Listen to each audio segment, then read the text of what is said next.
Welcome, everybody, to the 2021 State of the City Address for the City of North Ridgeville. I'm Mayor Kevin Corcoran. Welcome to this year's event. It is a videotaped event. Normally, there'd be a crowd full of people, and I would thank all sorts of people for being here, but today it's just me and my son, Cole. So let's start off with thanking my family. I appreciate all their love and support, my wife Lauren and my 3 children. Without them and their support at home, I would not be able to do this job, and I greatly appreciate them and their efforts to allow me to do this on your behalf. I'd like to thank my Safety Service Director, Jeff Armbruster, former mayor, former state senator. He has been invaluable over the course of these past 15 months now, and we've accomplished a great many things together, and I appreciate his support as well. My assistants, Tissy Simon and Robin Maida, they have been invaluable since the beginning, extremely welcoming and extremely important for us to be able to continue to provide the services that we provide on behalf of the city, so thank you to both of them as well. The staff, including our department heads, they are amazing. A lot of great people working on your behalf every single day to make the city better. I appreciate all of their efforts and all of the employees' efforts to do their best to make North Ridgeville a great place. Let's talk about last year, the excitement of the year and new beginnings, starting off on January 1st right away. I walked into the office on January 1st and repainted the walls, moved furniture around. I was all excited, ready to get going. Jeff and I wound up going over to different communities. We met with people from Lakewood and North Olmsted and Strongsville, and we talked to mayors and safety service directors, city planners, economic development directors, all trying to get some information from them and the best way that we could move our city forward in some of the positions that we needed and could use. So we were on fire. We were meeting with internal people and having committee meetings and putting together events that we were looking to do and get started with. And unfortunately, then March happened, coronavirus, and everything came to a screeching halt. I spent hours and hours every single day listening to press conferences and on telephone calls, video conference calls about the coronavirus, how it was going to impact us, how it was going to impact us financially, more importantly, and that dominated a lot of my effort, especially in those first several months. And it was also designed to figure out ways to help protect the staff and keep them from getting the virus. And we did a great job. We managed to keep everybody healthy for a long, long time. And we kept the doors closed to the public for a few months while we were trying to figure out some of those things. We instituted things like social distancing, staggering of shifts to try and keep people away from each other, not letting people eat at their desks so they'd be right next to each other. A lot of good things like that we put into place. But there was an impact to us. There was an impact to us on the financial side. We were facing a deficit of $1.1 million, according to RETA, our income tax collection agency. They thought that we were going to be having a severe impact from the lack of people at work, the shutdown, and so we made some budget cuts immediately and cut about $600,000 from our budget, which is a tough thing for us to do, and it's easier for some departments than others, but it meant that we were not going to be able to purchase things, we're not going to be able to do things, not replace people, or not fill positions that were open. So we moved, and we moved fast, and we managed to make things steady on the financial side. There were certainly some sleepless nights over that. The deficit at one point ballooned over $2 million, and that was not easy for me to sleep at night, to know that we were in that position and know that I might have to make some severe changes.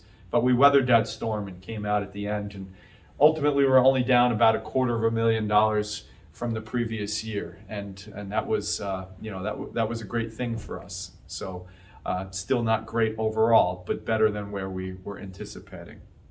So as we were going through that, unfortunately, we had some other major events that wound up having a huge impact on our city, including the flooding that happened in May, a big event that affected a lot of people and something that we still had to deal with in the middle of a pandemic. And we managed to work our way through that. And we're continuing to work on those things. We spend a lot of time talking about flooding in our community, the sewer systems, the stormwater systems that we can do and make improvements on. And we're trying to do our best and use as much money as we can to try and devote to that cause. And we're going to come up with some plans this year that will make a long-term impact for everybody. That's something that we started last year and we're continuing to work on this year to put those in place.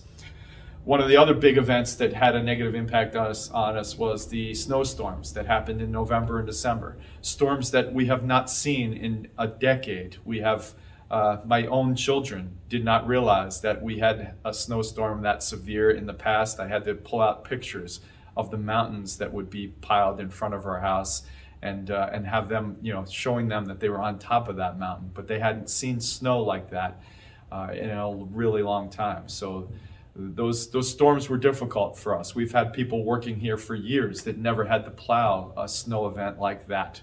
And that was something else that was difficult for us to get through. But despite all that, despite all the impacts on us, we managed to continue to work hard on your behalf, and we still accomplished a great many things. And I'll cover a couple of those things right now. One of the things that we are most proud of in our city is our safety ranking. Every year for the past several years, we've heard that we are one of the safest cities in Ohio. And that's a great designation to have. It's a great thing for our community. It makes people feel safe and want to live here. But this past year, we were designated as the 17th safest city in the United States. That is remarkable. To be one of those communities now not only safest in Ohio, but safest in the United States. It's a great testament to our police force and to all of you for noticing things and calling in things and just being aware of your surroundings. And between the two groups, the police force and our residents, we are making this city as safe as we possibly can. And it's a great thing for us in our community. We've always put ourselves out there as being a safe community, a safe place to live with good schools, good opportunities for sports and exercise, and we're accomplishing all that. So I'm very, very proud of that designation. But some of the projects that we completed include the extension of Ranger Way. It had stopped short just after the school drive, and we extended that now finally from that point down to Bainbridge Drive, giving us another north-south road that connects Bainbridge over to Center Ridge. And that's been helpful not only to the residents, but also to our fire station and the schools as well. Your money that we collect on your behalf, the stormwater money, goes to buying equipment and cleaning ditches. And we have done both of those things over the past year. We cleaned over 7.6 miles of ditches, and we cleared banks and trees over 10.5 miles of those areas as well. So that is your money at work, showing you that not only are we doing that work, but also that it is improving the stormwater system to help alleviate flooding. And we have two employees that are strictly dedicated to doing that work every day in ditches, and we'll continue to do that. We had asphalt paving that was done in neighborhood streets. We had about 13 streets that were paved, which equated out to about 3.6 miles of asphalt paving. Our city continues to grow on the residential side of things. We had 336 new home starts, and that's a big number, one of the biggest in the state, certainly one of the biggest numbers in this area. Our fire department was extremely busy. Not only did they have to deal with COVID and their response to COVID and trying to keep themselves protected, but they also had almost 4,000 emergency calls that they had to respond to.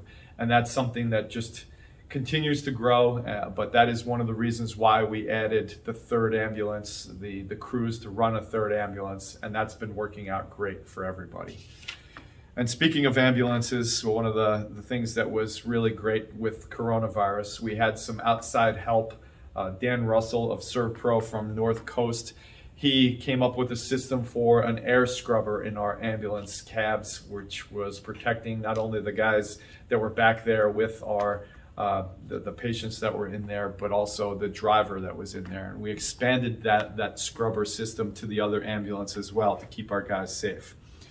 One of the biggest things that the fire station had to deal with, though, over this past summer in July, they had the fire over at the tennis club over by Mills Creek, the Northridge Sports Complex. That fire wound up bringing in communities from all over the place with different trucks and companies that came to help out with that fire. A significant fire, and one that the guys will remember for the rest of their lives. Our police department had a lot of activity also over the coronavirus time. One of the great things that we did was we added a canine, now a fourth canine to the crew. So that's always fun to add a new police dog to the force. We were also in a shoe drive. It was a community versus community effort. And thanks to the generosity of the residents of North Ridgeville, we had more shoes delivered to our police department than any others, and we wound up in first place as a result. Our Cops and Kids program raised about $12,000 this year, and our police also participated in the Second Harvest food bank distribution that occurred at the North Ridgeville City Schools. So a lot of activity on both safety force fronts. They are a great group of people doing their best to keep the community safe. Appreciate everything that they're doing on our behalf. Our Park and Rec department had a lot of activities. Their normal summer camps still managed to go on despite the virus, and it just in a different way, lower numbers and more social distancing in place, but that was successful. They also added a 3/4 mile, 6-foot wide path over at Shady Drive, which has been a great addition, a walking trail over there, which during the winter time, we did plow that trail so people could continue to use it. We also plowed the trail over at South Central Park as well, so that way people could continue to exercise even during inclement weather. Just gave them another opportunity to get out of the house when most people were staying inside. We have added 8 new features over at the splash pad, and you'll be able to get full use of those this summer after splash pad opens up at the end of May. We had our Tots Trick or Treat program, and it's always great to see the kids coming through the city and handing out candy, and I had a great time with that event. Really happy with all the costumes and the kids having a lot of fun. And there were a few parents that had a lot of fun at that event as well. We had a preschool group come and decorate our sidewalk in front of the police station with chalk. That was fun seeing the kids use their creativity and imagination to draw all sorts of pictures and words of support for our police department as well.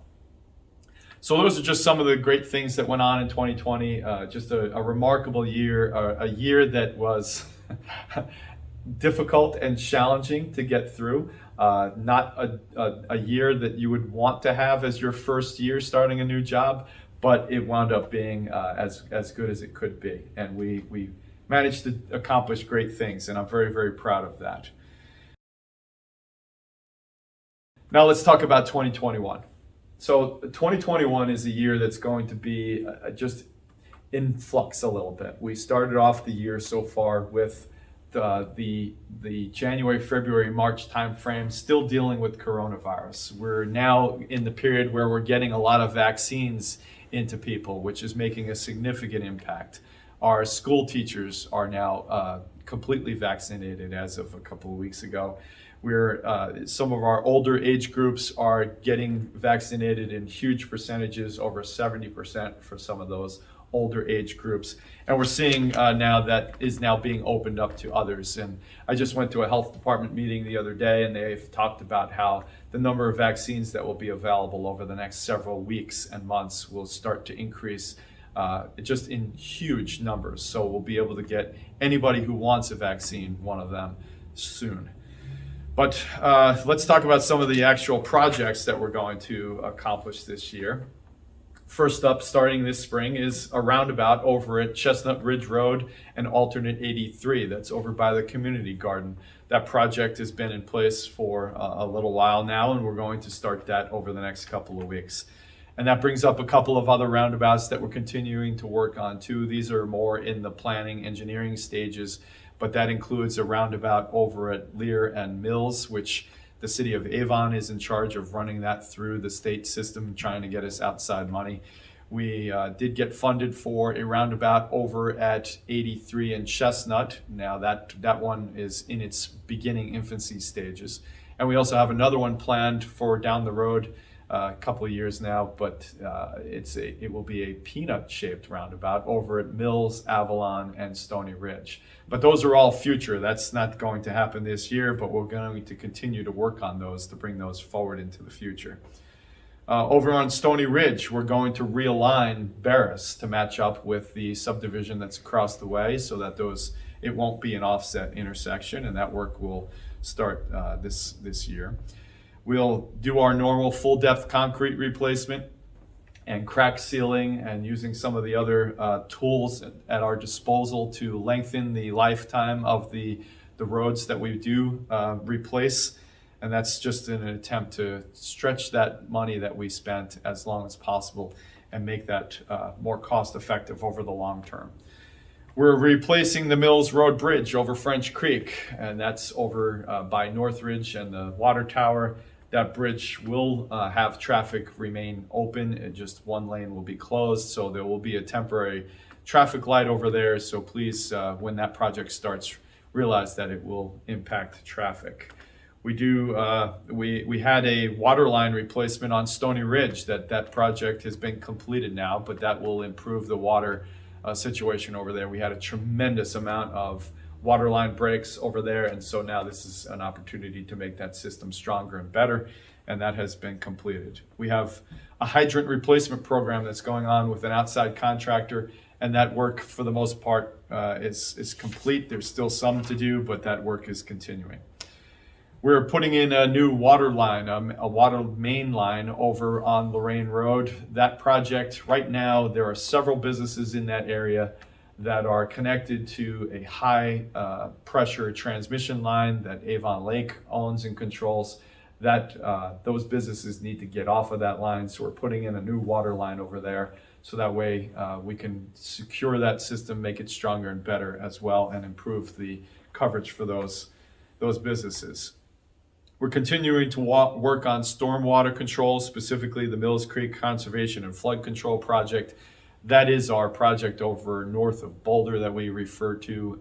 We've managed to get another state grant of $500,000, helping us get a little bit closer to being able to start that project.